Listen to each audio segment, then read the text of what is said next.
File निकलवानी थी कचहरी से। बिल्कुल ठीक। मैं अब कचहरी में खड़ा हूँ और वो फ़ाइल निकालने का वो 300 रुपये मांग रहा है। मैंने कहा रिश्वत तो नहीं दूंगा। वो कहता तो फ़ाइल तो नहीं निकल सकती। Pakistan is a competitive country. Competitive, that's a good one. You will only Competitive नहीं है। You will only be competitive if you are corrupt. इधर देखें तो साथ वाली दुकान में सारे कोई सब्ज़ पगड़ी वाले, कोई वाले, और वो सारे बैठे हैं। ऊपर लिखा हुआ है कि अल्लाह देख रहा है। जिसने मिलावट की वो हम में से नहीं। और सबको पता है कि मिलावट भी हो रही है और रिश्वत भी जा रही है। पाकिस्तान में अक्सर गलत काम करके तरक्की भी होती रहती है यार, कभी पकड़े नहीं जाते, और सही काम करने वाला मार खा जाता है। ये होता है। यही तो सबसे बड़ा मसला है कि आपके पास सही काम करके लोग नजर नहीं आ रहे आपको। पाकिस्तान बना था मुसलमानों के लिए, हलाल कमाने के लिए। कम से कम आप हलाल कमाना तो अलाउ करें यार। हमारे यहाँ जरा सा एम्प्लॉय कुछ करता है उसको गाड़ी दे देते हैं। मैंने कहा कह रहे दुनिया भर में कहीं गाड़ियां नहीं दी जाती। इसराइल की आईडीएफ में इतनी शदीद अकाउंटेबिलिटी, अभी 7 अक्टूबर को जो हुआ उसका चीफ ऑफ इंटेलिजेंस और चीफ ऑफ आर्मी स्टाफ दोनों को उठा के बाहर फेंक दिया बेंजामिन नेतन्याहू ने। There is accountability for the most powerful people. Business community में बैठा हूँ, मैं कहता हूँ बगैर सूद के कोई होना चाहिए फाइनेंसिंग। तो वो ऐसे देखते हैं कि यार तुम किधर से आए, ट्रक से तो नहीं गिरे। ये इतने करप्टेटिव हो गए हैं हमारे बिजनेसमैन और प्रोफेशनल्स कि ये दुबई, सिंगापुर, अमेरिका में सरवाइव भी नहीं कर सकते। मैं तो समझता ही हूँ कि हमारे मुल्क की ये हालत के जिम्मेदार हमारे प्रोफेशनल्स हैं। पाकिस्तान में हलाल कमाना पॉसिबल नहीं है। तो ये सिंपल सी बात है कि हमारे पढ़े लिखे तबके को, प्रोफेशनल्स को, आपके और मेरे जैसे लोगों को ये सोचना पड़ेगा कि मरे बगैर जन्नत में जाना नामुमकिन है, कि चिराग सबके बुझेंगे, हवा किसी की नहीं। अभी लास्ट सैटरडे मुझे IBA में इनवाइट किया गया था एक पैनल पे बात करने के लिए। वहाँ पे हमारे साथ हामिद मीर साहब भी शरीक थे। आपने शायद उसकी खबरें भी देखी हो मुख्तलिफ अखबारात में। वहाँ से जब मैं वापसी पे बाहर निकला तो मैं अपने फ़ोन पे कुछ काम कर रहा था, ड्राइवर साहब गाड़ी चला रहे थे। मैंने सही से सड़क पे देखा नहीं कि वो किस तरफ जा रहे हैं, लेकिन शायद वो एक वन वे सड़क पे रॉन्ग वे जाने लगे। तो उन्हें सामने एक ट्रैफिक पुलिस का एहलकार खड़ा था, उसने रोक लिया। तो जब उसने उनको रोका तो मेरी शक्ल, अरे सर आप इतने पढ़े लिखे आदमी लग रहे हैं, आप कहाँ जा रहे थे? मैंने कहा भाई मैंने गौर नहीं किया, देखा नहीं, मैं फ़ोन पे लगा रहा, ये इधर आ गए। तो ड्राइवर घबरा गया। पहले उसने उनको थोड़ा सा कुछ राज़ी करने की कोशिश की कि वो ना करें चालान। कहने लगे नहीं इसका तो बहुत बड़ा चालान है, 4-5 हज़ार रुपये का चालान होता है, लेकिन आप जो हैं वो मुझे शरीफ आदमी लग रहे हैं तो मैं आपका 1,500 रुपये का चालान कर दूंगा। ड्राइवर उतर के उनसे कुछ माल पानी की बात करने गया। मैंने उसको कहा, मैंने कहा नहीं कोई ज़रूरत नहीं है माल पानी करने की, वापस आ जाओ। फिर वो आए, उन्होंने 1,500 रुपये का चालान किया। 1,500 रुपये उन्होंने मुझसे ले लिए। जब उन्होंने मुझसे 1,500 रुपये ले लिए तो मैंने कहा भाई इस चालान की कोई रसीद तो होगी, आपने 1,500 रुपये मुझसे लिए? कह रहे नहीं, रसीद वाला चालान 3,000 रुपये का है। तो मैंने कहा नहीं, आप मुझे रसीद वाला चालान कर दें और 3,000 रुपये का कर दें। तो खैर वो चालान 3,020 रुपये का मैंने रसीद वाला अपना कराया और मैं वहाँ से निकल आया। मसला ये है कि पाकिस्तान में गलत काम करना इतना इंसेंटिवाइज्ड है कि मुझे समझ में नहीं आता कि लोग सही काम क्यों करें और कैसे करें। गालिब ने एक शेर कहा था कि ईमा मुझे रोके है जो खींचे है मुझे कुफ्र, काबा मेरे पीछे है कलीसा मेरे आगे। लेकिन आज हमने रफ्तार नाव की इस पॉडकास्ट में अपने पास एक ऐसे गेस्ट को बुलाया है जो इसी जद्दोजहद में पिछले कई सालों से मुब्तला है और कोशिश कर रहा है कि सही और महंगा काम करे इस मुल्क में। सैयद अहमद साहब, अस्सलाम वालेकुम। वालेकुम अस्सलाम। वेलकम टू रफ्तार नाव। क्या हाल है? Good, I feel good, purposeful. Great. Syed साहब, आप एक टेक्नोक्रेट भी हैं, एंटरप्रेन्योर भी हैं, सॉफ्टवेयर इंजीनियर भी हैं, आप बहुत कुछ हैं। But if I ask you very directly, उसके बाद हम ज़रा अंदर जाएंगे अपने असल टॉपिक पे। Tell our viewers a little bit about who you are, what's your story? देखिए मैंने 2003 में I did a BCS from a very local university, और डे वन से आई न्यू कि मैंने एक सॉफ्टवेयर कंपनी बनानी है। हमने सॉफ्टवेयर कंपनी बनाई। यहाँ पे गैराज होते नहीं हमारे, तो ड्राइंग रूम कंपनी मैं उसको कहूँगा, घर से शुरू की। और पहले महीने का किराया कहीं से कर्ज़े पकड़ के यहाँ से शुरू किया। पहले पाकिस्तान में काम करने की कोशिश की। पहला प्रोजेक्ट हमें सिविल अस्पताल का मिला और उसका जो हमें चेक मिला उसको कैश कराने के लिए मुझे पता चला कि यहाँ तो बड़ी निज़ाम होता है, रिश्वत देनी पड़ती है, सब कुछ। जिसकी वजह से फिर हमें एक डिसीजन की कि आज के बाद या तो हलाल कमा लो या पाकिस्तान में काम कर लो। तो हमने डिसाइड किया कि पाकिस्तान में काम नहीं करेंगे मगर हलाल कमाएंगे।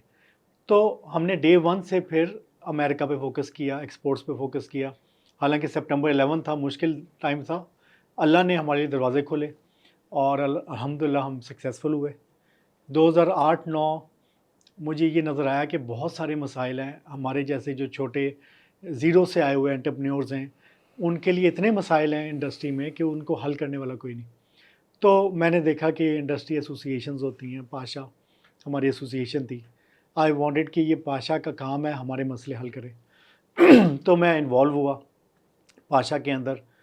इवेंचुअली ओवर टाइम पाशा का फिर चेयरमैन भी बना और फिर 5-6-7 साल पाशा को लीड किया। इसी लीडरशिप की वजह से फिर मैं प्राइम मिनिस्टर्स टास्क फोर्स में आप कह लें कि गवर्नमेंट की एडवाइज़र बना और 3 साल मिनिस्ट्री ऑफ आईटी को एक्सपोर्ट्स बढ़ाने के लिए एडवाइज़ किया। तो आप कह लें कि इस सारी मेरी स्ट्रगल में इंडस्ट्री लीडरशिप भी है, इसमें गवर्नमेंट के अंदर भी काफ़ी क्लोज़ वर्किंग है मेरी कुछ साल के लिए, और मेन मेरा फोकस अपनी आईटी एक्सपोर्ट्स है। चुपचाप पैसे कमाते हैं, पाशा, इंडस्ट्री, ये गमे मुआशरा, इंडस्ट्री में क्या हो रहा है, अपना पैसा कमाएं, कितनी कम, हज़ारों लाखों सॉफ्टवेयर कंपनीज हैं। मेरे ख्याल में देखें, इंसान जो है ना, पैसा एक इनफ गोल नहीं है, कोई ऐसी जब इनफ चीज़। हो जाए तो हाँ, जब इनफ हो जाए तो मेरे ख्याल में एक चीज़ हुई तो कि 2008-9 में हो गया था इनफ। पेट भर गया था। जिसे आप कहते हैं आप सो भी रहे हैं तो कम से कम आपका निज़ाम चल रहा है। बिल्कुल सही है। आपके जो बेसिक ख्वाहिशात हैं, मोबाइल फ़ोन अपनी बेस्ट ले लिया, गाड़ी ले ली, बिल्कुल ठीक है। सेक्टरों में मूव हो गए, तो फिर आप सोचते हैं ज़िंदगी का मकसद क्या है, मैं इस दुनिया में पैदा क्यों हूँ। बिल्कुल सही है। और ये थोड़ा सा मेरे अजीब पे फजूल जल्दी आ सवाल है ये। गया। और अगर आप देखें तो सिलिकॉन वैली में वो अजीब अजीब मकसद ढूंढ रहे होते हैं, बिल्कुल सही। क्योंकि उनको कोई प्रॉब्लम्स दुनिया में है ही नहीं। हम्म, तो किसी ने यूनिवर्स में डेंट डालना है, किसी ने कुछ दुनिया के अंदर पोलियो ख़त्म करना है, किसी ने कुछ करना है। सही। तो हमारे सामने तो इतने मसाइल हैं कि आप सिर्फ ये कह दें मेरे लिए तो हलाल कमाना है, यही एक इतना बड़ा मकसद बन गया ज़िंदगी का कि मैं कहता हूँ इसके अंदर ही, मैं पहले कहता हूँ हुसूल रिज़्क़ हिलाल इबादत है। ये हमने अपना नोट पे लिखा हाँ हुआ जी, है। नोट पे लिखा है और ये हमारी कंपनी के दरवाजे पे लिखा है। और मैं वाकई इबादत समझ के करता था कि मैं जब नोट भी कमा रहा हूँ तो वो इबादत साथ में मेरी हो रही है। और आज मैं ये कहता हूँ कि वो इबादत नहीं है, हुसूल इसके रिज़्क़ हिलाल जिहाद है पाकिस्तान में। वाह। तो literally it became such a big issue. 10-15 साल it was a private struggle, मगर एक टाइम पे मुझे एक चीज़ रियलाइज़ हुई। मैंने एक टर्म कॉइन की थी 2013-14 में, उसका नाम, मैं उसका कहता हूँ corruptative. Pakistan is a corruptative country. Competitive, हाँ, that's a good one. ये यू विल ओनली Competitive नहीं है। You will only be competitive if you are corrupt. तो मुझे तो ला हौला वला कुव्वता इल्ला बिल्लाह। अनफॉर्चुनेटली, और इस चीज़ को मैंने अपना मकसद बनाया ज़िंदगी का कि पाकिस्तान को, एक टाइम था जब मुसलमान ट्रेडर्स को लोग ढूंढ के तिजारत करते थे कि ये बताएगा तो माल में नुक्स भी बताएगा, ये मुझे धोखा नहीं देगा। हमारा मुल्क का हाल ये हो गया कि अब पूरी दुनिया कहती कि ये चोर हैं, ये करप्ट हैं। हमारी हुकूमत की सनद को कोई मानने को तैयार नहीं है, दुबई गवर्नमेंट से लेकर सऊदियों से लेकर।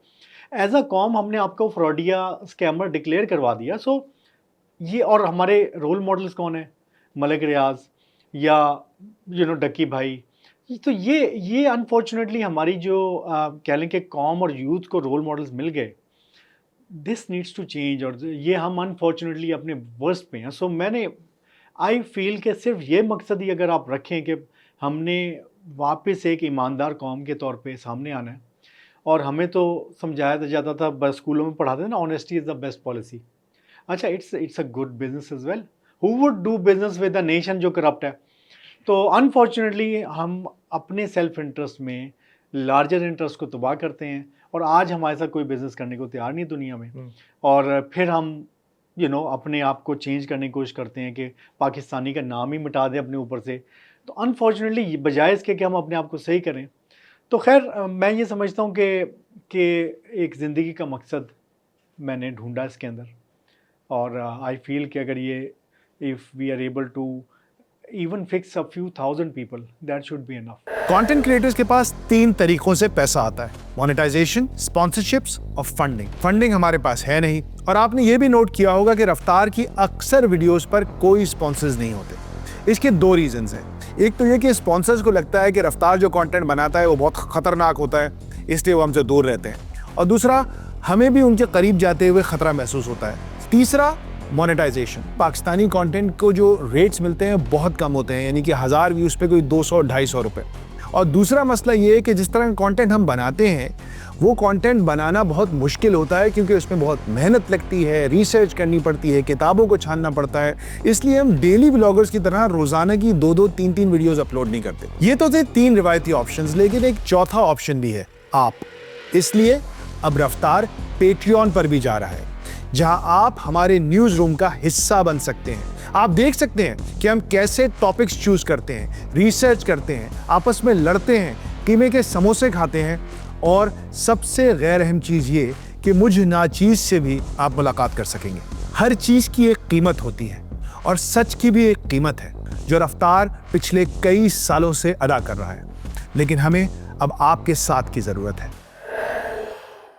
व्हाट वाज द लाइक, कोई लोग कहते हैं कोई ऐसा पिवटल मोमेंट होता है, अक्सर नहीं होता है, अक्सर एक स्लो बर्न होता है, तब्दीली एक स्लो बर्न के तौर पे आती है। कोई एक ऐसा पिवटल वाकया या मोमेंट है जब आपको लगा यार व्हाट द हेल, क्या बदमाशी है यार, ये मुझे कुछ करना पड़ेगा इसके लिए?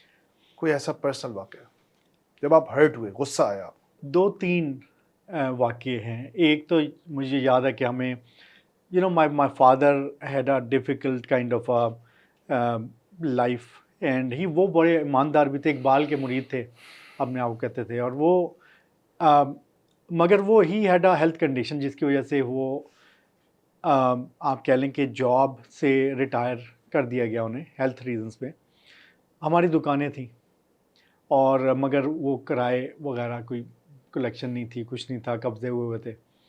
एक दुकान पे उन्होंने एक बहुत कह लें कि मजहबी एक बंदा था, साथ बेगम भी है उनकी हाफिज़ा थी, और वो बड़े ईमानदार लोग थे। तो उन्होंने उनके साथ मिलके वो जिस जगह के थे वो दूध के लिए बड़ा मशहूर था उनका शहर, तो उन्होंने कहा मैं दूध की दुकान डालनी।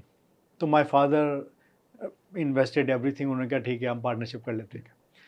दुकान अब्बा की थी आपकी? अब्बा की थी, और इन्वेस्टमेंट उसके अंदर जो मैं चीज़ें भी सारा पैसा इन्वेस्ट चलाएंगे वो अब्बा ने, कैपिटल जी। लगाया। अब जब वो शुरू हुई, अब दुकान शुरू की, तो पता चला जी कि हमें अगर 15.5 का आ रहा है, डिप्टी कमिश्नर ने रेट फिक्स किया वो 15।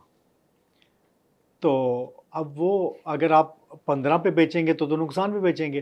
पूरे मोहल्ले में 18 का बिक रहा है, कि 18 का कैसे बिक रहा है? द डे आप उसको 16 भी करेंगे तो वो प्राइस कंट्रोल वाले आ जाएंगे। ठीक है। और अब वो कहता है कि हमें तो ज़्यादा देना पड़ेगा और रिश्वत देनी पड़ेगी इसको, ताकि ये हमें पकड़े ना। हाँ जी। तो अब वो उन्होंने कहा रिश्वत तो नहीं देनी। अच्छा, फिर कहता है चले पानी मिला देते हैं, फिर और तो कोई ऑप्शन नहीं है। उन्होंने कहा पानी भी नहीं मिलाना। तो अब वो शक्ल देख रहा मेरे फादर की कि ये फिर व्हाट आर यू सेइंग, ये बिजनेस और चल ही नहीं सकता। अच्छा, इधर देखें तो साथ वाली दुकान में सारे कोई सब्ज़ पगड़ी वाले, कोई वाले, और वो सारे बैठे हैं, ऊपर लिखा हुआ है कि अल्लाह देख रहा है। जिसने मिलावट की वो हम में से नहीं। और सबको पता है कि मिलावट भी हो रही है और रिश्वत भी जा रही है। एंड आई सॉ कि पाकिस्तान में आप इस तरह की रिश्वत और मिलावट के बगैर दूध का काम तो कर ही नहीं सकते। ये मुझे एक बहुत बेसिक हकीकत समझ आई। एंड और गवर्नमेंट जान के उसको फिक्स नहीं करना चाहती कि ठीक है ऐसे चलता रहे, उनके भी कमाई लगी है। ये रियलाइजेशन मुझे अर्ली एज में आई। वो छोड़ के चला गया दुकान। मुझे फिर कई महीने दुकान पे हमें भाइयों को बैठना पड़ गया, हम स्कूल में थे उस वक्त। तो एक दुनिया की रियलिटीज़। फिर आई सॉ कि कैसे वो जो हमारी दुकानों पे कब्जे हुए थे, एंड माय फादर वो रिश्वत देने के लिए तैयार नहीं थे पुलिस वालों को। तो फिर वकीलों को किया, वकील उन्होंने कहा कि आपने ये झूठ बोलना है अदालत में, या ये बोलना हो, कि ये भी नहीं मैं बोलूँगा। अजीब। तो वो फिर मैं जब देखता था कि थाने में वो डीलिंग कर रहे हैं उनसे, एंड ही जस्ट बिकॉज के वो कुछ हज़ार, हालांकि थे भी पैसे देने के लिए, कनेक्शंस भी थे, मगर वो सिस्टम को फॉलो नहीं करना चाह रहे थे, तो वो दुनिया हमारे ऊपर तंग होगी। और उनके पास अनफॉर्चुनेटली उस तरह की इंटरनेशनल काम करने के मौके नहीं थे, सही बात है। तो सिस्टम में फंस गए। फिर एक जो पिवटल मोमेंट मेरा आया, मैं जब ये मकसद की तलाश में फिरा था, कंपनी मेरी चलनी शुरू हो चुकी थी 6 साल बाद, तो मैं फिर इवेंचुअली मैंने कहा ये मैं हल कराता हूँ मसला दुकानों का। मैं गया, वो कोई वकील किया उसने, तो वो फ़ाइल निकलवानी थी कचहरी से। बिल्कुल ठीक। मैं अब कचहरी में खड़ा हूँ और वो फ़ाइल निकालने का वो 300 रुपये मांग रहा है। मैंने कहा रिश्वत तो नहीं दूंगा। वो कहता तो फ़ाइल तो नहीं निकल सकती, पुराने केस की बस फ़ाइल निकालनी थी। तो वो फिर उसने मुझे जगा के रिकॉर्ड रूम दिखाया अंदर। यहाँ से निकालो। ओहो, कहता ये देख ले कौन कमाई का लाल यहाँ से निकाल सकता है। आप रिश्वत देंगे 300 रुपये देंगे तो ये होगा। और एट दैट टाइम बिकॉज मैं रिश्वत नहीं देना चाहता था, 2-3 दिन हुए ना धूप और जी मैं दफ्तर छोड़ के आया हूँ, नुकसान हो रहा है और मैं देख रहा हूँ 300 रुपये बचाने के लिए, उस 300 रुपये टाइम नहीं, आप रिश्वत से बचने के रिश्वत से बचने के लिए, तो उस वक्त मेरा दिल चाह कि यहाँ को मैं मशीन गन उठाऊँ ना और उड़ा दूँ सारों को, क्योंकि मैं सबको देख रहा हूँ और मैं कह रहा गुस्सा हूँ कि बढ़ता जा ये रहा है सारे आपको। उस निज़ाम का हिस्सा हैं। जो आ रहा है मजलूम वो भी दे रहा है, जो ले रहा है, हर कोई एक पूरा निज़ाम है। That is when I figured कि ये this has to change, this कुछ करना है और इसको अपनी ज़िंदगी का मकसद बनाना है कि पाकिस्तान को के अंदर रिश्वत को ख़त्म करना है। तो वाक़यात तो खैर बहुत सारे थे, बहुत जगहों पे हमें स्टैंड लेने पड़े, मगर मेरे ख्याल में जब व्हेन आई सॉ के चलें अल्लाह ने हमें वसाइल दिए लड़ने के लिए। गूगल में एक कहते थे, गूगल एक लफ्ज़ यूज़ करता था, कहते थे डोंट बी ईवल। तो कुछ लोग उनसे ऐसे बात करते थे, you can afford to be not to afford to not be evil. तो समटाइम्स मैं कहा कि चलो मैं तो अपना नुकसान बर्दाश्त कर सकता हूँ, कोई गरीब बंदा बेचारा फंसा हुआ है, क्या करें? उसने अपना इस्लाम भी बचाना है और उसने बेचारे ने ज़िंदा भी रहना है, अपनी फैमिली को भी बचाना है। तो ये हम सब का फ़र्ज़ है कि ये पाकिस्तान बना था मुसलमानों के लिए, हलाल कमाने के लिए, कम अज़ कम आप हलाल कमाना तो अलाउ करें यार। तो खैर यहाँ से ये कुछ पिवटल मोमेंट्स हैं मेरे ज़िंदगी में। एक मेरी कंपनी में बहुत इम्पोर्टेंट चीज़ जो वाक़या हुआ कि पहला जब प्रोजेक्ट मिला था हमें, तो सिविल अस्पताल के एमडी ने मुझे कहा इमरजेंसी ऑटोमेट करनी थी। तो उसने कहा कि मैंने कहा रिश्वत नहीं देंगे। उसने कहा रिश्वत ना दें, आप हमें सस्ता कर दें। मैंने 50,000 रुपये में डील हुई उससे। तो अच्छा एमडी था, एमएस था। उसने अपने ऑफिस बॉय को भेज के प्रिंसिपल रावलपिंडी मेडिकल कॉलेज के घर और उनसे सबसे साइन करवाए।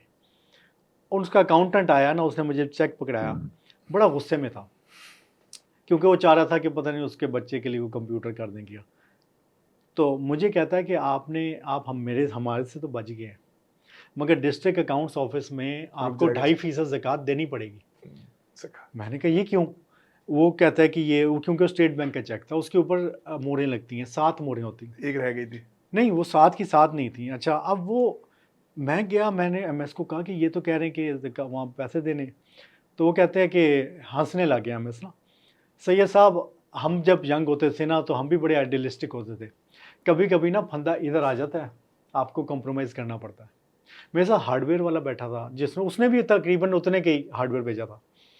कहता है यार 50,000 का तुम्हारा चेक है, 2.5% मांगते हैं, 1,15,000 बनता है, तो थोड़ा सा रोना धोना करना 500 पे मान जाएगा, तुम 500 के लिए इतना तुम इशू कर रहे हो।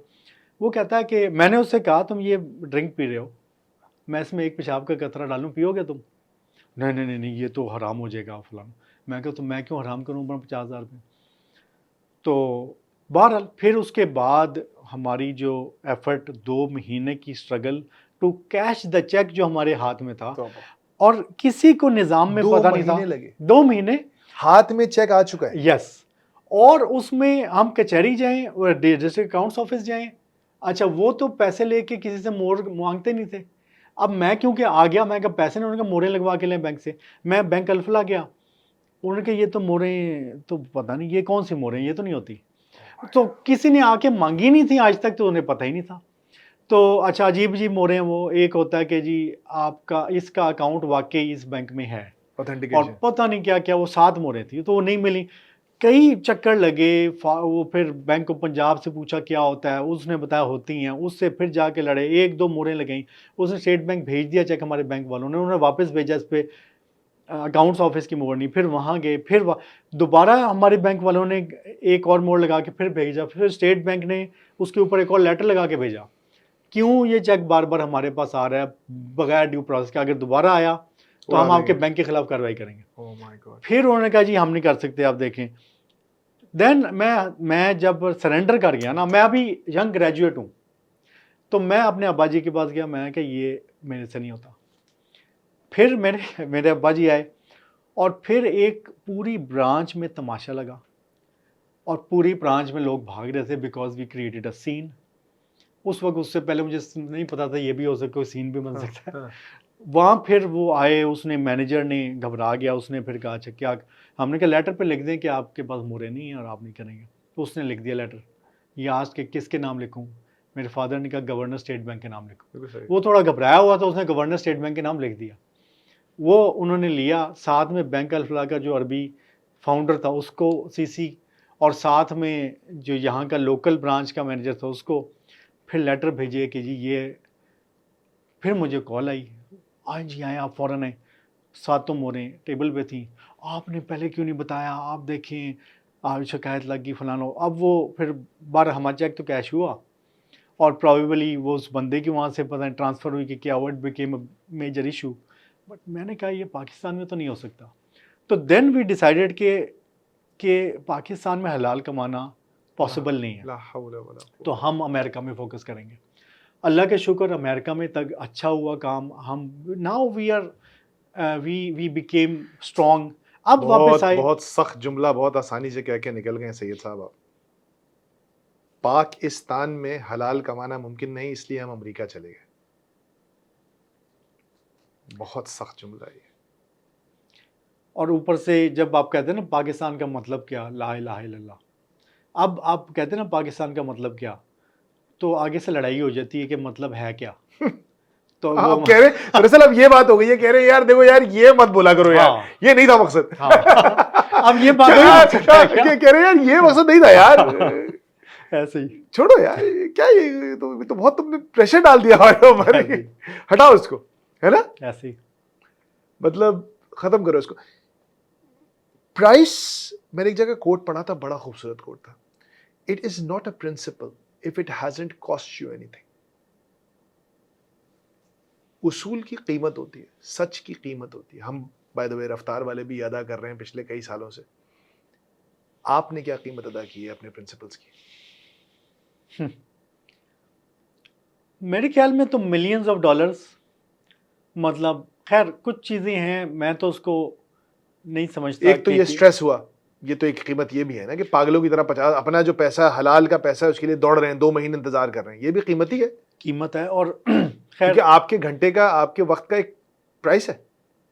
देखें, मैं तो समझता हूँ कि on one end we had to lose a lot of opportunities plus cost. जैसे फॉर एग्जांपल मैं एक जब मैं कोऑपरेटिव वर्ड का मैंने ईजाद किया, निकाला, हम इस्लामाबाद में हमारा ऑफिस था अवामी मरकज़ में। अब वहाँ से हालात वो उस बिल्डिंग के बुरे थे, हमने कहा मूव करना ऑफिस। उस वक्त इस पूरा इस्लामाबाद रेजिडेंशियल एरियाज में होता था, यानी कि लिटरली कोर्ट्स भी अंदर लगी है रेजिडेंस में, सारा अभी चेंज इलीगल हुई है कचहरी अभी। हाँ जी। तो आईटी सेक्टर भी तकरीबन रेजिडेंस एरिया में था। अब आप रेजिडेंशियल एरिया में काम कर रहे हैं तो इसका मतलब है कि वो क्योंकि इलीगल है तो आपको उसके अंदर आपको वो सीडीए वाला भी आएगा रिश्वत लेने, वापडा वाला भी, रेजिडेंशियल मीटर है मगर वो रिश्वत लेगा, पानी वाला। फिर तो हमने ये डिसाइड किया कि अगर हम कोठी में जाएंगे तो रिश्वत देनी पड़ेगी और इलीगल है, और अगर रेंट कम होगा, और रेंट बहुत कम होगा, यानी कि 5 गुना कम। अगर हमें वहाँ पे कोठी में, बहुत बड़ी कोठी अच्छी 2 लाख रुपए में उस वक्त मिल रही थी, ये 2013 की बात है, 2 लाख की मिल रही थी, तो कमर्शियल हम जा रहे थे तो 10 लाख रुपया। और सारे हमारे कंपेटिटर घरों में बैठे हुए। And then we had a meeting कि यार हम फिर इतने पैसे अपने एम्प्लॉयज़ को पे क्यों ना ज़्यादा दे दें, हम कोई मार्केटिंग सेल्स में लगा दें, ट्रेनिंग में लगा दें। तो बट वी डिसाइडेड कि अगर हम ये करेंगे तो फिर हमें फिर सर गिरा के रिश्वत भी देनी है, फिर सब कुछ करना है, वो फिर पूरा सिस्टम है, हम उस निज़ाम में फंस जाएंगे। तो हमने बड़ा कड़वा घूंट पी के 10 लाख रुपए जो हमें लगा यार ये तो बहुत ज़्यादा है, अल्लाह, हमने वो फिर जगह ली स्टॉक एक्सचेंज बिल्डिंग में। और सारे लोग कहते थे तुम बेवकूफ़ हो, पागल हो, इतना रेंट दे रहे हो 10 लाख रुपए, हम तो 2 सामान्य लाख में बिल्डिंग्स बैठे थी नहीं पहले। हैं। कमर्शियल बहुत, हाँ जी। हम अब लोग खुद सऊदी पाक टावर था, उसमें थे CNBC पाकिस्तान की अच्छा बिल्डिंग भी, हाँ जी, जहाँ पे हुआवे भी था। I remember.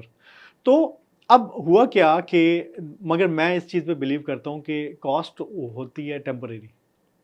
अल्लाह ना आपके लिए एक दरवाज़ा आप अल्लाह के लिए बंद करते हैं, 10 दरवाजे अल्लाह आपके लिए खोलता है। जैसे जो सिविल अस्पताल में हमने काम नहीं किया ना और अमेरिका फोकस किया, तो नहीं, ऐसी स्ट्रॉन्ग हमारी बेस बन गई।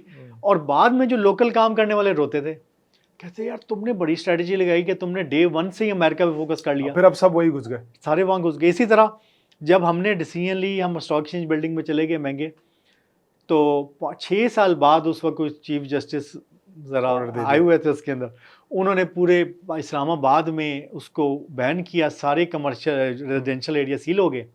और एकदम जो सारे लोग थे रेजिडेंस से, कमर्शियल की वैल्यू उससे भी डबल हो गई जिससे हम थे। आपका एग्रीमेंट कम पे हुआ था। और लोगों ने कहा यार ये तो तुमने बहुत ज़्यादा कोई मतलब फोरसाइट का मुजाहरा किया, हम तो हमारे तो बंद भी हुए ऑफिस और मैं सारा आपको कुछ यहाँ हुआ। रोकूंगा, लेकिन मैं आपको यहाँ रोकूंगा। डॉक्टर जीशान को आप जानते होंगे जी, डॉक्टर जीशान एक जगह एक प्रेजेंटेशन दे रहे थे, और उनका एक बहुत इसमें कोर काम है एथिकल बिजनेस और मैल प्रैक्टिसेस और एथिकल प्रैक्टिसेस, बहुत मेहनत करते हैं, बहुत उनकी प्रेजेंटेशन है, ज़बरदस्त आदमी है, पढ़े लिखे शख्स।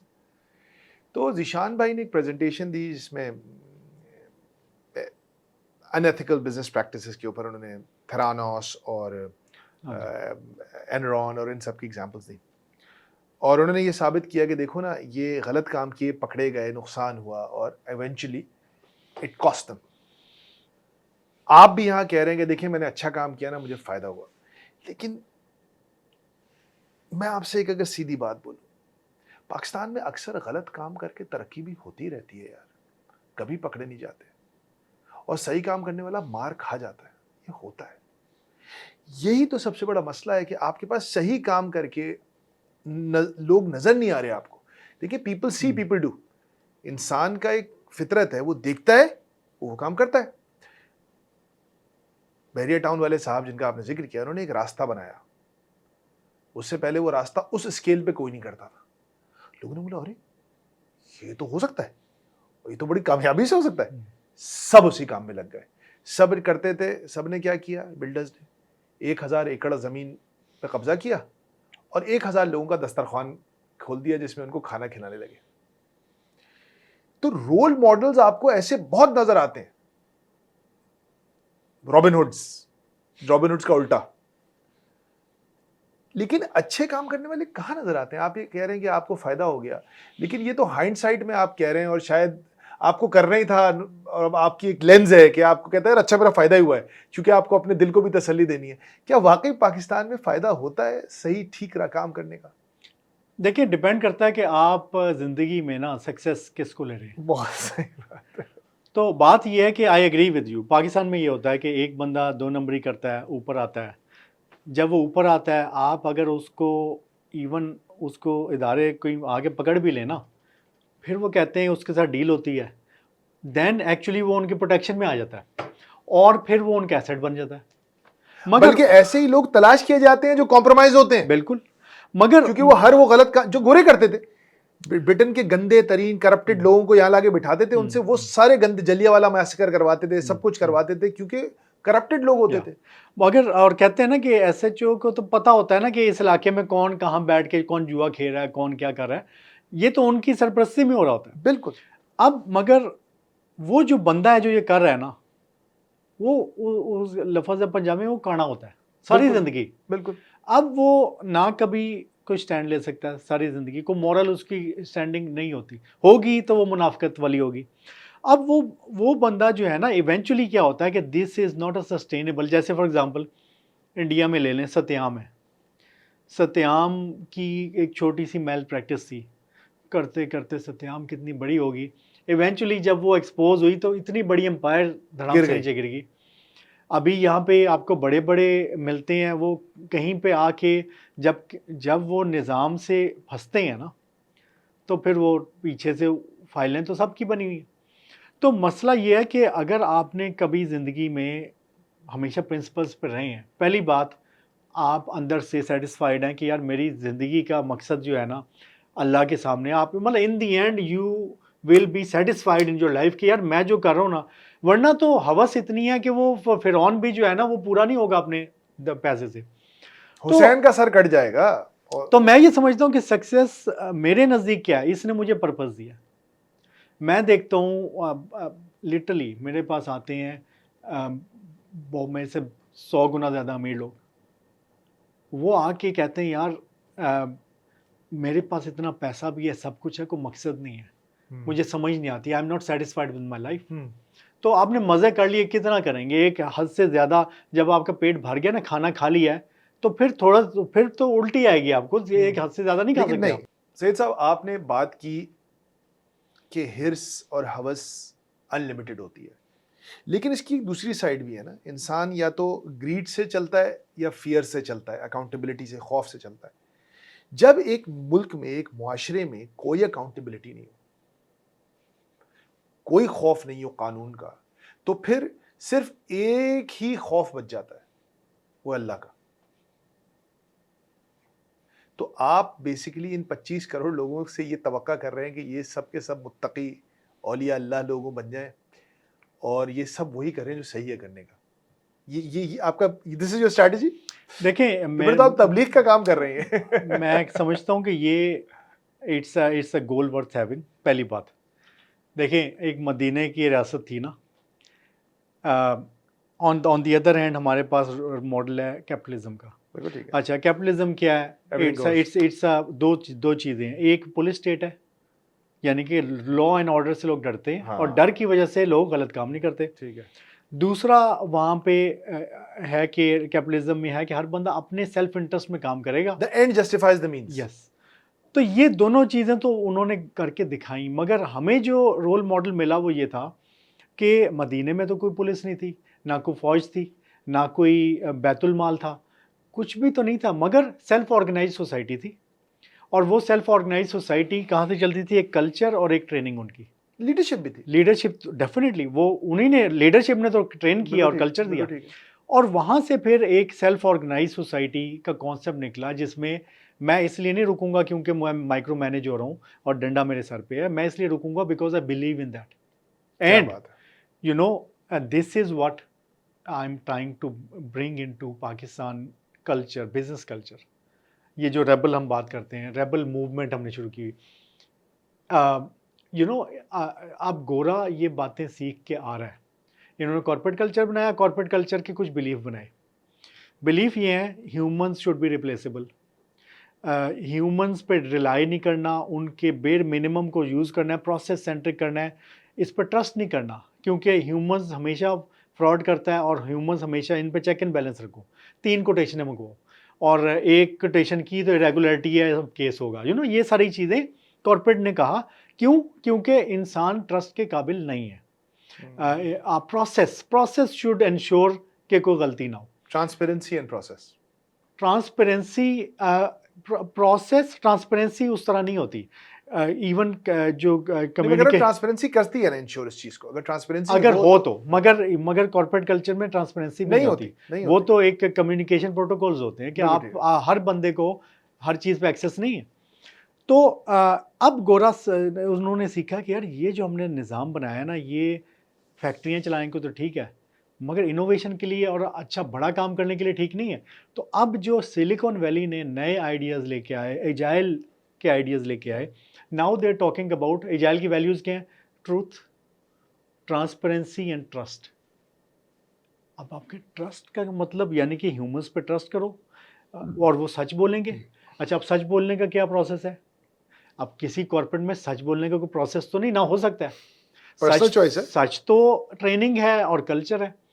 तो अब वो भी एक दुनिया की जो बेस्ट कंपनीज हैं वो ये कल्चर लाने की कोशिश कर रही है कि आप लोगों के ऊपर से प्रोसेस हटाएं, उनको एम्पावर करें, उन पर Freedom ट्रस्ट करें, फ्रीडम दें, उन पर ट्रस्ट करें, और जब आप ट्रस्ट करेंगे ऐसा माहौल बनाएं, वो सच बोलेंगे। तो ये और सेल्फ ऑर्गेनाइज्ड टीम्स होनी चाहिए, उनके ऊपर डंडा नहीं होनी चाहिए, उनके ऊपर मैनेजमेंट नहीं होनी चाहिए, एचआर पॉलिसीज नहीं होनी चाहिए। क्योंकि हर बंदा अलग है। ये सारी चीज़ें तो वही बातें कर रहे हैं जो मदीने की रियासत में उस वक्त होती थी। हाँ, लेकिन एक और चीज़ आपने कही, लेकिन कॉर्पोरेट कल्चर में तो आपकी बात ठीक है, लेकिन जो उनकी सोसाइटी है उसमें तो ये वैल्यूज़ थी। मतलब फॉर एग्जांपल बहुत छोटी सी बात मैं आपको बताता हूँ कि उनकी किसी भी स्टोर की एक रिटर्न, अमेज़ॉन है या कोई भी है, उनकी एक रिटर्न्स पॉलिसी होती है। वो आप पे ट्रस्ट करते हैं कि आपने वाक़ई में कोई मसला, वो आपसे कुछ नहीं पूछते कि आप क्यों रिटर्न कर रहे हैं। वो कस्टमर, या आप कॉल इन सिक करते हैं, आप अगर आपने कभी बाहर काम किया हो, तो वो आपसे कोई सर्टिफिकेट नहीं मांगता कि आप बोले मैं सिक हूँ, मैं 2 दिन सिक हूँ, मैं 3 दिन सिक हूँ। अगर बहुत कोई हफ्ता 10 दिन हो जाता है फिर कोई इस तरह की चीज़ होती है, वरना वो आपकी ज़बान का एतबार करते हैं जनरली। मतलब वो डिफ़ॉल्ट मोड समझते हैं कि आप सच बोलते हैं। उनके मुआशरे में जनरली जब आप किसी सरकारी जगह पे बात कर रहे हो, कोई लेटर लिख रहे हो, कोई रिक्वेस्ट दे रहे हो, तो उनका एक डिफ़ॉल्ट मोड ये होता है अपने शहरियों के लिए कि ये सच बोल रहे हैं। और इसीलिए पाकिस्तानी बहुत ज़्यादा एक्सप्लॉइट भी करते हैं उसको कि भाई तो बेवकूफ़ लोग हैं, ये क्या, ये तो इनको तो और आप बनाते हैं बाय द वे बेवकूफ़। हम बहुत ज़्यादा ट्रिक करते हैं उनके सिस्टम को। कॉर्पोरेट्स में यस, कैपिटलिस्ट कॉर्पोरेट स्ट्रक्चर के अंदर उन्होंने प्रोसेसेस बनाए क्योंकि उन्होंने नुकसानात उठाए उस ट्रस्ट के। लेकिन सरकार की तरफ से तो ये चीज़ हम देखते हैं स्कैंडिनेविया में, यूरोप में, कनाडा में इंसान का एतबार होता है। देखिए स्कैंडिनेविया में आई एग्री, अमेरिका में मे बी नॉट। जैसे वहाँ पे लेटरिंग है, तो वो लेटरिंग क्यों नहीं होती?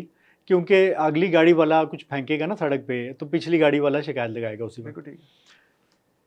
देखिए होता ही है कि हमें लगता है कि वो पूरी सोसाइटी ऑनेस्ट है, असल में ऐसी बात नहीं है। मैं एक बिलीफ है और मैंने ये चीज़ देखी। हम कहते हैं हमारी पूरी कौम ही 2 नंबर है, ऐसा नहीं है। ऐसा नहीं है। होता क्या है, और ये मैंने पर्सनल अपने एक्सपीरियंसेस से भी सीखा है।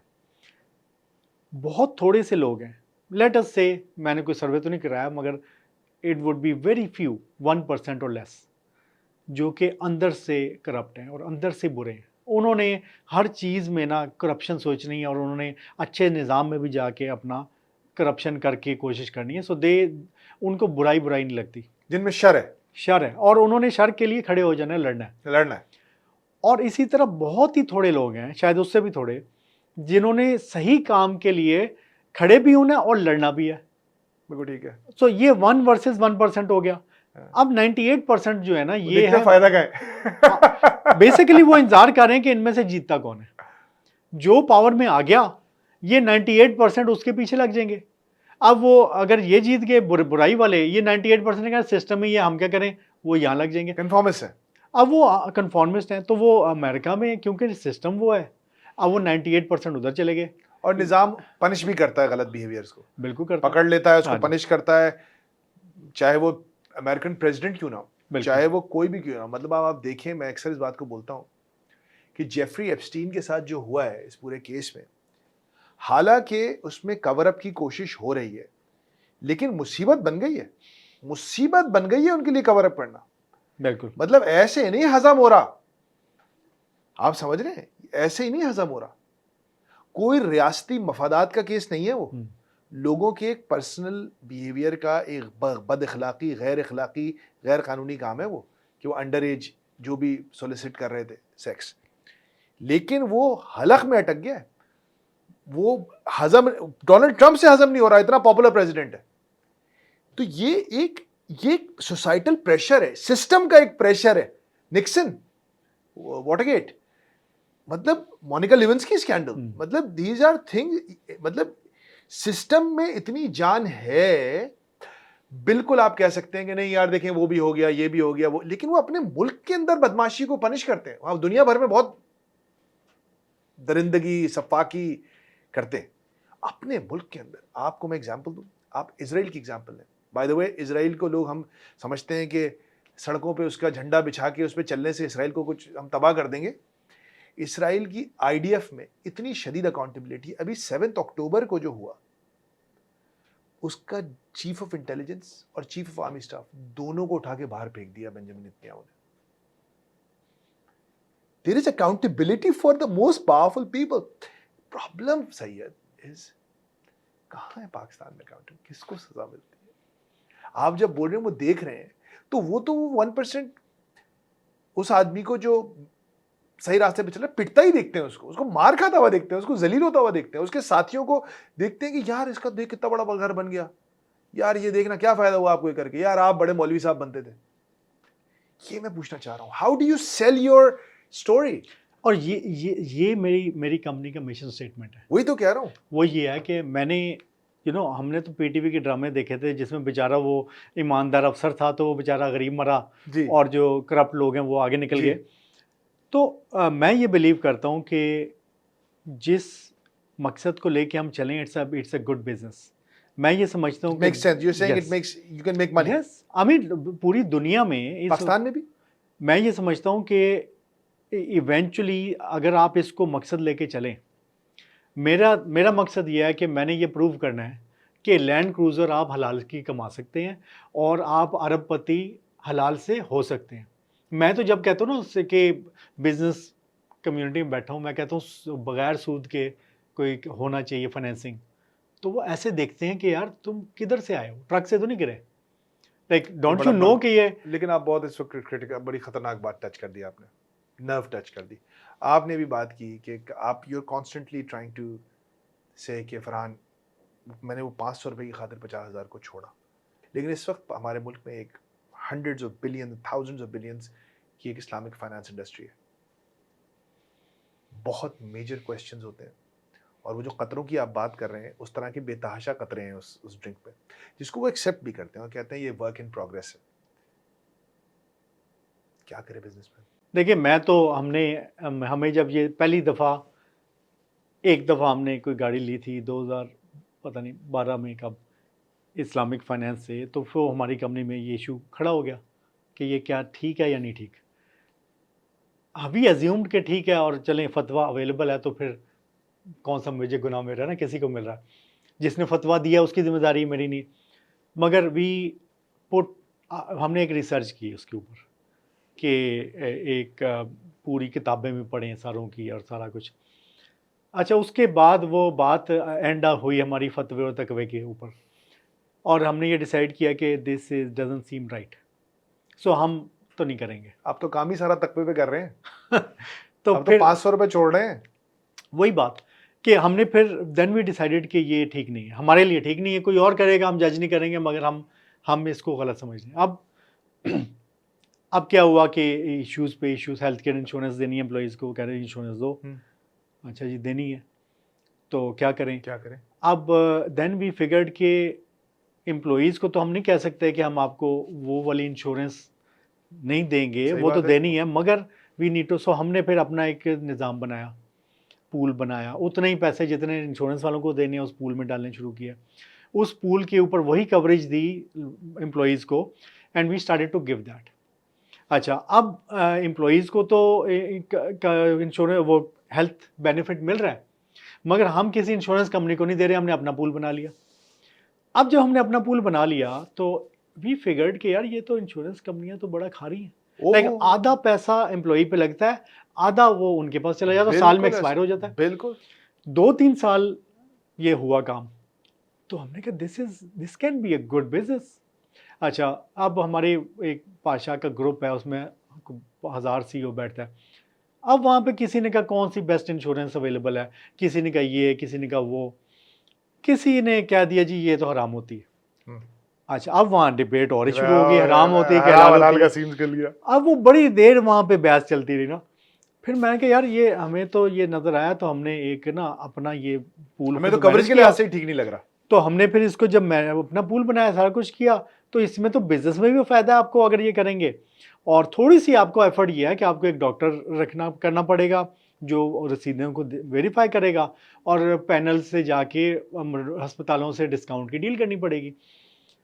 तो मुझे इतने दर्जनों कंपनियों ने रीच आउट किया कि यार ये आप हमारे से डाटा शेयर करें, हम भी करना चाहते हैं। कोई कह रहा है यार मैं सोच रहा था मगर डर रहा था कैसे होगा, क्योंकि वो उसको एज अ बिजनेस कर रहे हैं ना। देखिए ना, एजुकेशन और हेल्थ और सिक्योरिटी ये सर्विसेज थे जी। जब ये बिजनेसेस की लाइन क्रॉस करते हैं, कैपिटलिज्म के शिकार होते हैं, तो तबाही मचती है।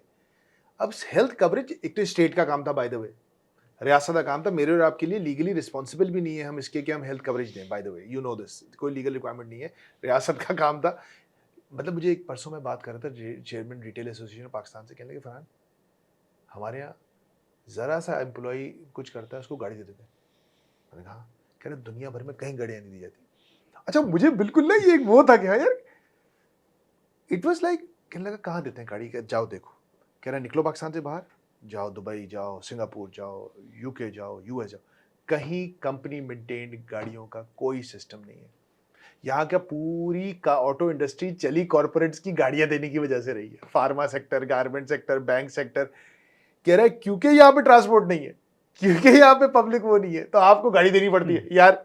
चूंकि यहाँ हेल्थ नहीं है तो आपको हेल्थ देनी पड़ती है, और फिर इस पे इंडस्ट्रियां खड़ी हो गई, इंश्योरेंस वाले खड़े हो गए। खैर तो मैं ये समझता हूँ कि देखें जैसे इन लोगों ने 16वीं सदी से बैंकिंग सिस्टम ईजाद की है, इन्होंने फाइनेंशियल प्रोडक्ट्स ईजाद की, हमने क्या किया, हमारी बिजनेस कम्युनिटी ने क्या किया, क्या प्रोडक्ट्स ईजाद की, वी डिड नॉट, और किया क्या हमने, उनका बैंकिंग सिस्टम लिया, उसमें से चीज़ें निकाल के ये थोड़ी सी ख़राब लग रही है, ये ख़राब लग रही, मसला क्या है, देखिए क्रेडिट कार्ड या एवरीवन नोज कि ये जो सूदी सिस्टम है ना, इवेंचुअली जो लेने वाला है गरीब बंदा, वो गरीब से गरीब तर हो रहा है, और उसका इस्तेसाल हो रहा है किससे, उस परसेंटेज से जो वो उसको देनी ज्यादा पड़ी है, पैसे वाला कम पैसे वाले से खींच रहा है।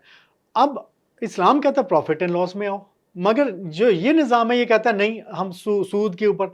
अच्छा आप अगर इस्लामी निज़ाम ऐसा लाते हैं जो कि उस परसेंटेज से भी ज़्यादा कुछ और कह के ले रहा है, लेट से ये जुर्माना है या ये क्या रेंट लेकिन है, ले रहा या है, क्या ले रहा ज़्यादा ही है, तो वो मार तो फिर भी खा रहा है ना, काइबोर हो गया, या आपकी बाकी जो इस्तेसाली काइंड ऑफ जितनी मैट्रिक्स है, हैवी आप उससे पैसे निकलवा रहे हैं, अब तो आप और ज़्यादा निकलवा रहे हैं, तो गरीब को तो और मारिए। सो मैं ये समझता हूँ कि ग्राउंड आप क्यों नहीं कुछ नया सोच सकते, क्यों वही यहूदी के निज़ाम में से ही चीज़ें निकाल के उसको आपने कहना कि फाउंडेशन उनकी, उसमें हमने कुछ फिक्सिंग करनी है। खैर भाई बहुत बड़ी रिस्पॉन्सिबिलिटी है सैयद, ये जिन लोगों ने इस्लामिक फाइनेंस की जिम्मेदारी अपने कंधों पे ली है, अल्लाह आसानी फरमाए, जो पूरी दुनिया को जिनकी, क्योंकि पूरी दुनिया के करोड़ों मुसलमानों का जो इनके इंस्ट्रूमेंट्स इस्तेमाल करते हैं।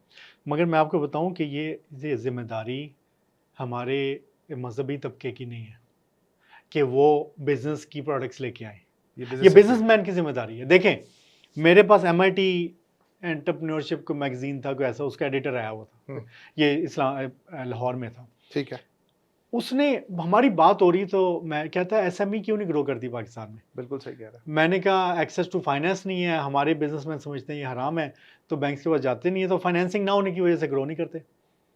एकदम परेशान हो गया, कहते हैं क्या मतलब बैंकिंग तुम कह रहे हो कि हराम है, मैं कहा हाँ, तो कहता है बिजनेस कैसे चलेगा। मैंने कहा कि ये जैसे आपका वेंचर कैपिटल आपने ईजाद किया, ये कब ईजाद हुआ है, कुछ ज़्यादा तो पुरानी चीज़ नहीं है।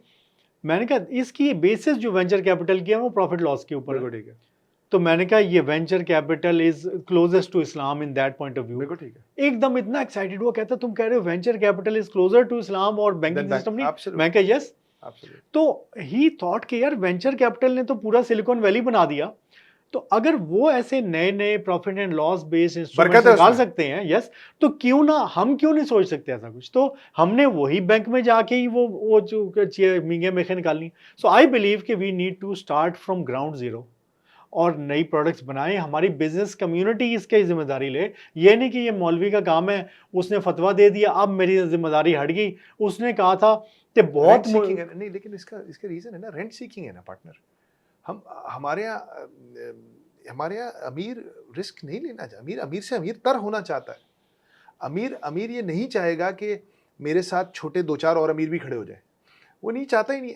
ट्रस्ट का factor, we have to move forward. बहुत सारे टॉपिक्स रह गए, आई थिंक इस पे अच्छी खासी। Let's talk a bit about Pasha, this is something very close to my heart. 2014-15 में आप पाशा के चेयरमैन हैं जी। यही वो साल है जब एक कंपनी कराची के DHA में काम करना शुरू करती है। काम तो बहुत अरसे से कर रही है, लेकिन वो अपने आप को दुनिया की तारीख की सबसे बड़ी IT कंपनी के तौर के ऊपर प्रमोट कर रही है। हजारों गाड़ियों का फ्लीट है, पता नहीं क्या क्या चीज़ें मिल रही हैं, 5 स्टार फैसिलिटीज़ हैं, और वो अखबारात में इश्तिहार छाप रही है और कह रही है कि we are the biggest IT exporter from Pakistan. आप देख रहे थे ये सब? जब मैं एग्जैक्ट की बात कर रहा हाँ, अच्छा, ठीक है, हाँ, आई गॉट द रेफरेंस। देखिए, ये जब इसका केस 2016 में। खुला, तो उस वक्त मैं चेयरमैन तो नहीं था, मगर मुझे याद है उस वक्त ये देवर पाशा was trying to know see कि इसको कैसे मैनेज करना है। तो I was not the chairman at that time, लेकिन मगर मैं ये कहूँगा कि उससे पहले पीपल न्यू कि ये कुछ गलत कर रहे हैं। अच्छा, क्या एग्जैक्टली कर रहे हैं? कोई पता कहता है नहीं कि पता नहीं ये कोई वीडियोस का I भी know. कोई काम कर रहे हैं, कोई और भी illicit कर रहे हैं। videos। हाँ जी, सो वो बट नोबडी डायरेक्टली न्यू के क्या कर रहे हैं, और क्लेम्स इनके बहुत बड़े थे। नहीं तो अगर मैं एक सॉफ्टवेयर क्लेम कर रहा था कि मैं $500 मिलियन की एक्सपोर्ट करूं, जबकि पूरी एक्सपोर्ट ही उस वक्त कितनी थी, ये बिलियन डॉलर भी नहीं थी यार 14-15 में, और मैं कह रहा हूँ कि आधी एक्सपोर्ट मैं कर रहा हूँ, तो पाशा के कान नहीं खड़े हुए? तो यार, उसमें क्या कह रहा है जैसे भाई, कहाँ से कर रहा है, क्या एक्सपोर्ट कर रहा है, आईपी क्या है तेरे पास, क्या एक्सपोर्ट कर रहा है? तो मुझे याद है वो जहांरा ने एक दफ़ा कोई कुछ बात कर ली इसके ऊपर, तो उन्हें पता नहीं कितना 1 अरब का हर्जाने का नोटिस आ गया वकीलों की तरफ से। मैंने रिसेंटली आवाज़ उठाई, एसएसएन फ्रॉड्स हो रहे हैं जी, हमारी इंडस्ट्री में, काफ़ी बिल्कुल बड़े हो रहे फ्रॉड हो रहे हैं। उन्हीं के घर से निकले हुए बहुत सारे लोगों ने बहुत सारे और काम किए हैं गलत। तो होता क्या है कि मैंने फॉर एग्जांपल एसएसएन के ऊपर वीडियो बनाई और ये फ्रॉड चल रहे हैं। अब ये सबको पता चल रहे हैं, कोई भी बोल नहीं रहा। इस वक्त सिर्फ एक मेरी वीडियो पड़ी है और किसी की नहीं है। क्यों नहीं बोलते? ये तो पूछ रहा हूं, डरते हैं। 13-14 में क्यों नहीं बोला आपने कि यार ये एटलीस्ट बारात का ऐलान तो कर सकते थे कि भाई हमें नहीं पता क्या एक्सपोर्ट कर रहे हैं, पता नहीं क्या हो रहा है यहाँ पे। ये है, इससे पहले भी एक स्कैंडल था फैसलाबाद में, ये भी था। देखें, eight that time this was in the making. उस वक्त इनकी ये लोग इतने पब्लिक नहीं होते थे आके कि क्या कर रहे हैं, जो भी है। ये आके बाद में इन्होंने शुरू किया। एक काम हुआ कि हमने इनको मेंबर नहीं बनने दिया, अच्छा, ये पाशा पाशा के मेंबर नहीं पीएससीबी बने। का। मुझे कॉल आई पीसेप से अच्छा, कि ये बड़ी इंटरेस्टिंग स्टोरी है। कि सैयद आपको मैं बता रहा हूँ, बहुत प्रेशर है ऊपर से कि इनको मेंबर बनाओ, और अगर मैं नहीं बना रहा, अगर मैं गायब हो गया, तो मैं सोच रहा था किसी को पता हो कि ये मामला है। पाकिस्तान सॉफ्टवेयर एक्सपोर्ट बोर्ड के जो चेयरमैन थे, उन चेयरमैन नहीं, मगर का जो ओहदेदार सीनियर थे, पर्सन, हाँ जी, उन पर दबाव था कि एग्जैक्ट को मेंबर बनाया जाए, जो उन्होंने नहीं बनाया हुआ था, और उन्होंने पाशा को इन्फॉर्म किया। आपको नहीं, मुझे किया। आपको किया? मैं वो उस तो वक्त पाशा में नहीं ओहदेदार नहीं था उस टाइम पे। था। अच्छा, कब की मगर बात होगी ये? यही जब ये न्यूयॉर्क टाइम्स का स्कैंडल इससे पहले की बात होगी? ये उसके थोड़े से बाद की बात है। थोड़े से बाद की बात है, ठीक है, सही। तो डेफिनेटली ये तो एक मतलब ओपन बात है ना कि इस मतलब तरह। क्या फायदा पाशा का? फिर देखिए, मैं बड़ी सीधी सी बात बोलता हूँ कि पाशा अगर अपनी साख को नहीं बचा सकता, किसी भी इस तरह की यूनियन या बॉडी का सबसे बड़ा काम तो अपनी साख की हिफाजत करना होता है ना, कि भाई हम, देखिए, अगर साख पाशा के अंदर ही ऐसे लोग बैठे हों, वही मैं कह रहा हूँ। तो मसला ये है कि इस वक्त जो भी इस वक्त इस तरह के बड़े फ्रॉड और स्कैम हो रहे हैं, तो विद इन पाशा उनके दोस्त सीसी में बैठे होते वही हैं, तो मैं कह रहा हूँ। जो उनको प्रोटेक्ट करने के लिए आ जाते हैं कि यार ये नहीं, इसको। अच्छा, फॉर एग्जांपल, जो इशू मैंने रेज किया जब बात थी 2015 की, उस टाइम पे मैं I was not as vocal.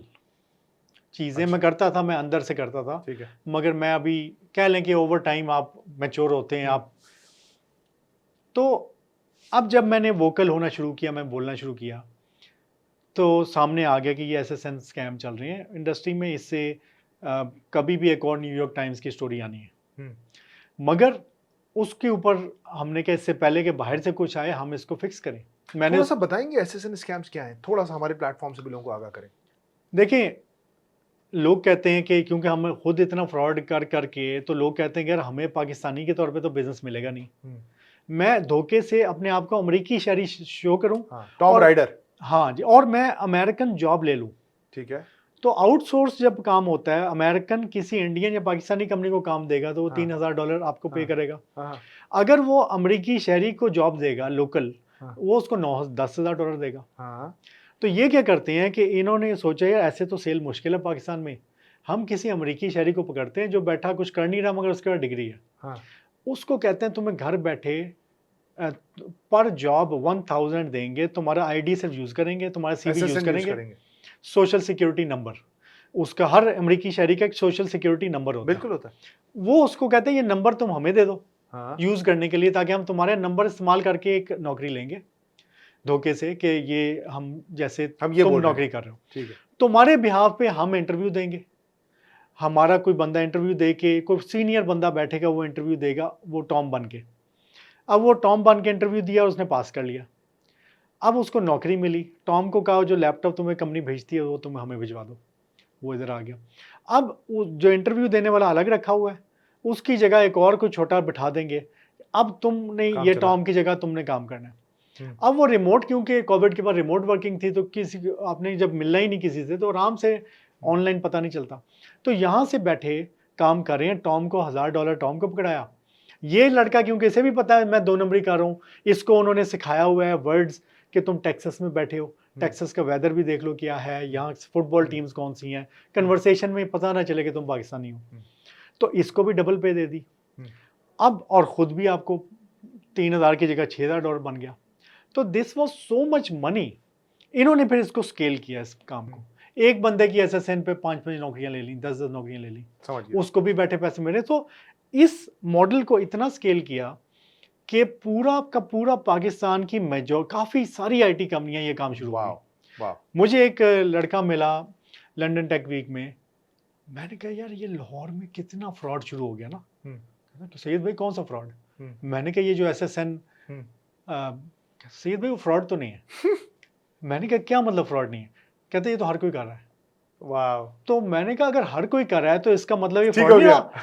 कहता देखें वो करेगा ना, अब वो मुझसे 3 गुना कर ज्यादा कमा रहा है, इसका मतलब मेरे एम्प्लॉई को वो डबल ऑफर करके उठा लेगा। तो मैं मुझे तो कम्पीट करना है कॉम्पिटिटिव होने के लिए। कहता मैं तो मजबूरी में कर रहा हूँ, अगर मजबूरी में कर रहा हूँ तो वो जायज़ है। अब मुझे फिर बड़ा इससे ना नजर आया कि बहुत सारे लोग मजबूरी में शुरू हो गए हैं, अपने दिल को दिलासा दे दिया मजबूरी है। तो then I had to for example create a video on that. जब मैंने वीडियो क्रिएट की वो वायरल हो गई, उस पर बहुत ज्यादा झगड़ा शुरू हो गया इंडस्ट्री के अंदर।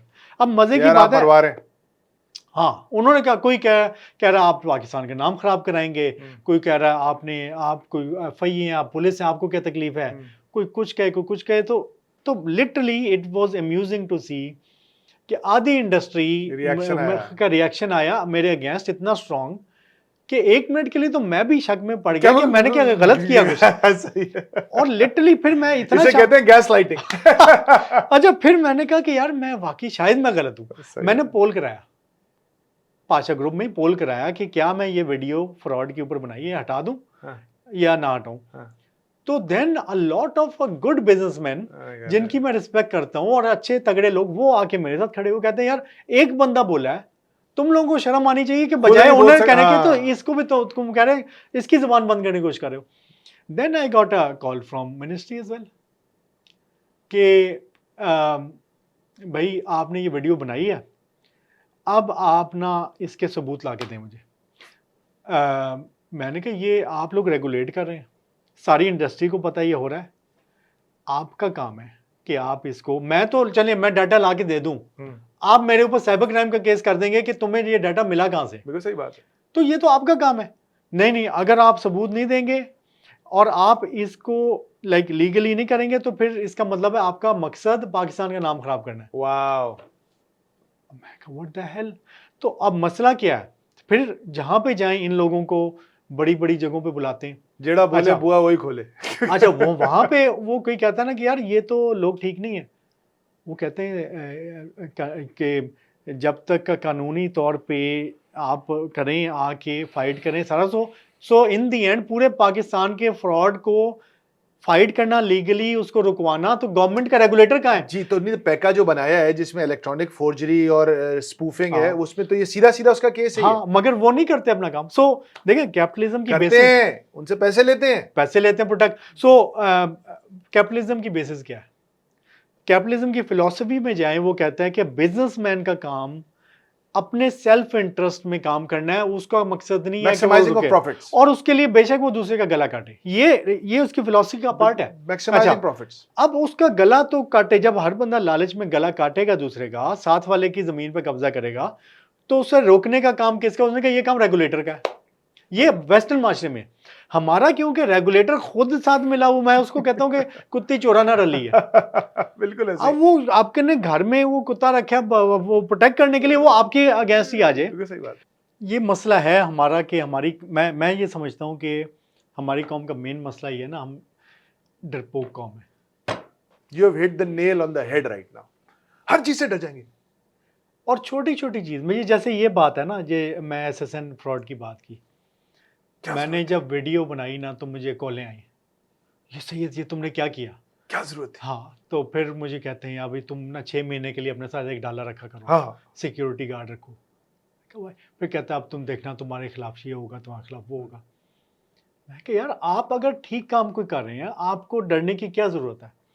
मगर आई डोंट नो कि इतने डरते हैं कि एक कमेंट भी करने में ना, मतलब वो कहेंगे I should stick my neck out. हाँ, वो लाइक भी करते वक्त डर रहा होगा कि यार मैं हाँ, लाइक कर लिया ना तो कोई मुझे देख लेगा कि इसने लाइक किया। तो मुझे नहीं पता कि ये हमारे में इतनी डरपोकी किधर से आई, क्या हुआ। मगर मैंने जब प्राइम मिनिस्टर टास्क फोर्स में मैंने 3 साल स्पेंड किए, स्पेशल टेक्नोलॉजी जोन का प्रोजेक्ट किया, काफ़ी हमने मतलब इतनी फाइट की, और अ, सबसे और माफिया से डील किया, लिटरली आई मीन अरबों की करप्शन हमने एक्सपोज करवाई। और मेरा वो एजेंडा ये नहीं था कि मैंने देखें हर जगह तो करप्शन हो रही है, अब मैं तो सो आई डोंट माइंड कि कोई बंदा कर रहा है ना तो करता रहे, एज लॉन्ग एज आपका जो आप जो करना चाह रहे हैं ना, आप वो उसमें रुकावट ना हो। अब हमने एक पॉलिसी बनाई कि हमने एक पूरी स्ट्रेटजी थी कि पाकिस्तान की एक्सपोर्ट बढ़ानी है और इसका पोटेंशियल इतना बड़ा है। अब उसके सारे मसाइल का एक वन विंडो सोल्यूशन जिसको कहते हैं ना, हर मसले का, वो हमें नज़र आया कि एक स्पेशल टेक्नोलॉजी जोन बनाए, एक ऐसा पीस ऑफ लैंड जहां पाकिस्तान का कानून अप्लाई ना हो, जहां पे बिजनेस का कानून हो, और वहां पे कोई इस तरह के 100 साल पुराने कानून ना हो कि colonizers वाले। हाँ, सारा कुछ हरासमेंट ना हो, कोई कुछ ना हो, और बाहर से बगैर सोचे समझे बाहर से इन्वेस्टर आए, उसको पता हो कि यहाँ से मैं स्टेट बैंक तंग नहीं करेगा, कस्टम्स तंग नहीं करेगा। जब हम बनाने लगे तो बीच में आ गए लोग।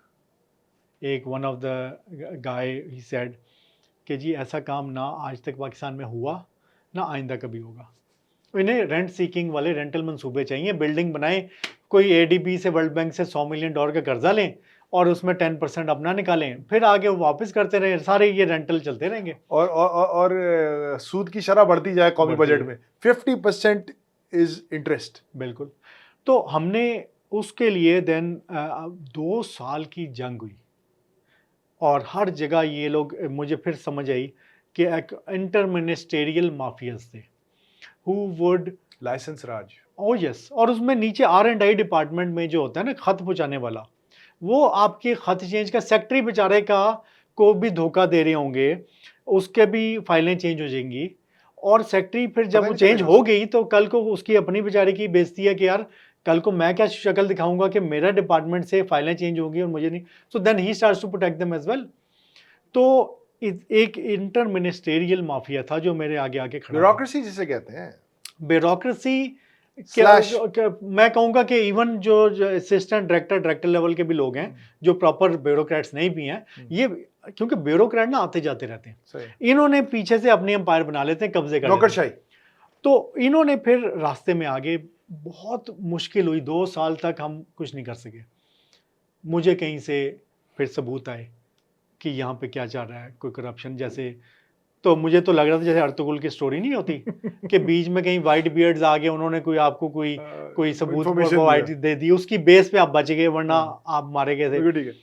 तो उसकी बेस पे हमने फिर काफ़ी करप्शन इंक्वायरी कराई, अरबों की सिर्फ ट्रेनिंग्स में करप्शन निकल आई और चीज़ें, और पता चला कि कितनी वही लीकेजेस माफिया हैं जो, यार। और ये वो लोग थे जो हमारा काम नहीं होने दे रहे थे, टेक्नोलॉजी जोन नहीं बनने दे रहे थे, बिकॉज दे सेड कि ये तो हमारी जागीर है, आप कोई और आके यहाँ से क्यों कोई काम करे। तो वो खैर फिर भाई then- ये जब वहां हो जाएगा तो फिर हम लाइसेंस कहाँ देंगे, हमारे खांचे कैसे सेट होंगे, हम कैसे कुछ करेंगे? बिल्कुल। तो फिर अब ये सारी जो फाइट थी ना, इस दौरान I felt how alone I became. जैसे जैसे हीट बढ़ती गई, जैसे आप जैसे अकेले होते गए। ओपोनेंट्स, हाँ, और यू नो सारे लोग पिघल जाते हैं। हाँ और इवेंचुअली आई फेल्ट कि एक टाइम ऐसा भी आ गया कि मैं अकेला खड़ा था, और पूरी जो मेरे साथ स्ट्रगल में मुझे देखते रहे हैं और साथ थे, इवेंचुअली कि छोड़ यार सैयद, कौन सा हमारा कौन सा जा रहा है। अब वो मैंने कहा क्या मतलब छोड़ो, कहता है इनका मामला और अल्लाह का मामला। मैंने कहा भाई पूरी पाकिस्तानी नेशन तबाह हो रही है, अल्लाह का मामला तो अपनी जगह है, हमारी भी तो कोई जिम्मेदारी। तो मैंने ये देखा कि हमारे जो लोग हैं ना, इनमें मैं अब एग्जाम्पल कहता हूँ कि पाशा में अब इलेक्शन हो ना अगले, तो आप पहले एक्सरे कराया करें और ये चेक करें कि किसकी रीढ़ की हड्डी है, वो सिर्फ खड़ा हो। MRI स्कैन कराएं सही से। बिल्कुल। फैंटास्टिक। अनवस, आपकी जो मैंने बातचीत की और आपसे देखा आपके करियर को, आपने नून लीग के साथ भी काम किया, आपने PTI के साथ भी काम किया। तो एक तो ये कि यूजुअली बिजनेसमैन सियासी जमातों और हुकूमतों से दूर रहते हैं, कहते हैं यार नहीं। क्या ये आप समझते हैं कि अगर पाकिस्तान में कोई पायदार तब्दीली आनी है तो उसके लिए शरीफ, ज़हीन, ईमानदार बिजनेसमैन को थोड़ी बहादुरी दिखाकर पॉलिटिक्स का रुख करना पड़ेगा? देखिए मैं तो समझता ही हूँ कि हमारे मुल्क की ये हालत के जिम्मेदार हमारे प्रोफेशनल्स हैं। एक टाइम था, मैं थोड़ी देर के लिए यंग एज में कि यार कोई तीसरी पार्टी होनी चाहिए, या कोई सिस्टम चेंज होना चाहिए।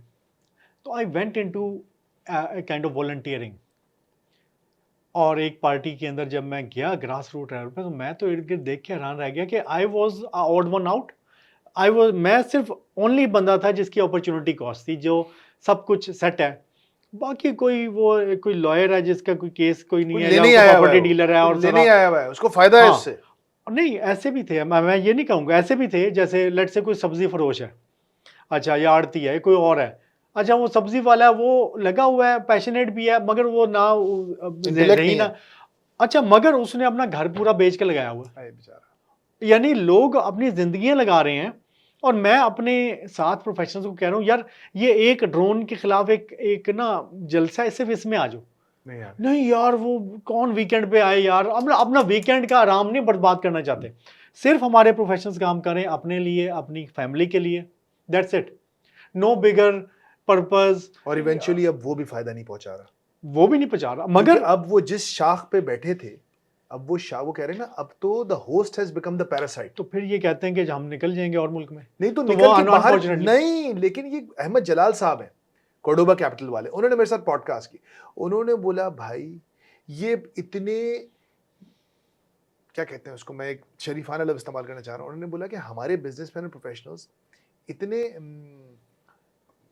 पार्लिमानी जुबान इस्तेमाल करना चाह रहा हूँ, क्या कहेंगे उसको, they have become so soft, ये इतने, वेल चल कह देता हूँ, हड़हराम हो गए हैं इस पूरे सिस्टम में, करप्टेटिव हो गए हैं बकौल आपके, ये इतने करप्टेटिव हो गए हैं हमारे बिजनेसमैन और प्रोफेशनल्स कि ये दुबई, सिंगापुर, अमेरिका में सर्वाइव भी नहीं कर सकते।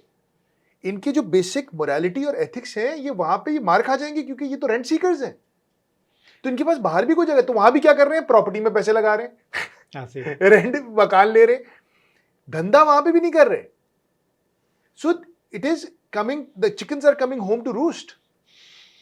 और मैंने ये देखा है कि एक और चीज मिथ है, यही प्रोफेशनल्स हम लोग, अच्छा, जब मैंने वर्किंग की ना थोड़ी सी, तो फिर मुझे इन सियासतदानों की थोड़ी सी इज्जत आ गई दिल में। अच्छा, मैंने तो कहा बड़ी यार अहम बात है, ब्रेकिंग न्यूज़ है ये। हाँ, ब्रेकिंग न्यूज़ है कि यार ये जिंदगियां लगाई हैं इन्होंने, और इन्होंने सारी इतनी मेहनत की, सारा कुछ किया, जब हम आराम से बैठे थे अपने। अच्छा, अब जब वो कहीं वजीर बन गया, कोई कुछ बन गया, कोई कहीं आ गया, अब हम कह रहे हैं यार ये तो किसी काबिल ही नहीं है, ये क्यों आ गया, या मुझे होना चाहिए। भाई तुमने किया क्या है? उसने टाइम लगाया बॉस। हाँ जी, तो आप कह रहे हैं कि मैं हींग लगे ना फटकड़ी में बैठा रहूं, एंड में जी आपको आके तो एक कुर्सी पे बिठा दिए, ऐसे तो नहीं होता। तो अनफॉर्चुनेटली हम लोग सेल्फ सेंटर्ड और डरपोक हैं, ये दो चीज़ें। हमें जो लोग चाहिए, आपने चारों लफ्ज़, मैंने ये देखा है कि हमारे लीडर्स में 4 चीज़ें हमें चाहिए, ईमानदार, जो है केपेबल, मेहनती और बहादुर। बहादुर। हमारा जो अच्छा बंदा है ना वो बहादुर नहीं है, वो बहादुर, डरपोक है। डरपोक। और मैंने अच्छे लोगों को अपनी डरपोकी की वजह से करप्ट लोगों के हाथों का खिलौना बनते हुए देखा है। तो आपकी ईमानदारी का कोई फायदा नहीं अगर आप डरपोक हैं। और मेरे ख्याल से इस चीज़ पे I think we should close कि चिराग सबके बुझेंगे, हवा किसी की नहीं। अगर आज आप अपने सेल्फ सेंटर्ड होके बैठे हुए हैं और आप समझ रहे हैं कि मेरे पड़ोस में आग लग गई, मेरे शहर में आग लग गई, मुझे क्या फ़र्क पड़ता है, आप इस मुल्क में ये होता देख रहे हैं। आज कराची में डीएचए में भी पानी नहीं आता और लियारी और औरंगी टाउन में भी पानी नहीं आता। आज कराची में डीएचए में भी मोबाइल छिनते हैं और औरंगी और लियारी में भी मोबाइल छिनते हैं। आज जब बारिश होती है तो डीएचए में भी फ्लड हो जाता है और औरंगी टाउन और लियारी में भी फ्लडिंग की सूरत हाल होती है। एक ही सफ में हमारी इस सेल्फ सेंटर्डनेस ने हमें बचाया नहीं है। तो ये सिंपल सी बात है कि हमारे पढ़े लिखे तबके को, प्रोफेशनल्स को, आपके और मेरे जैसे लोगों को ये सोचना पड़ेगा कि मरे बगैर जन्नत में जाना नामुमकिन है। जन्नत में जाने के लिए मरना पड़ेगा। Pleasure speaking to you Syed. Thank you. It was an pleasure. Thank you.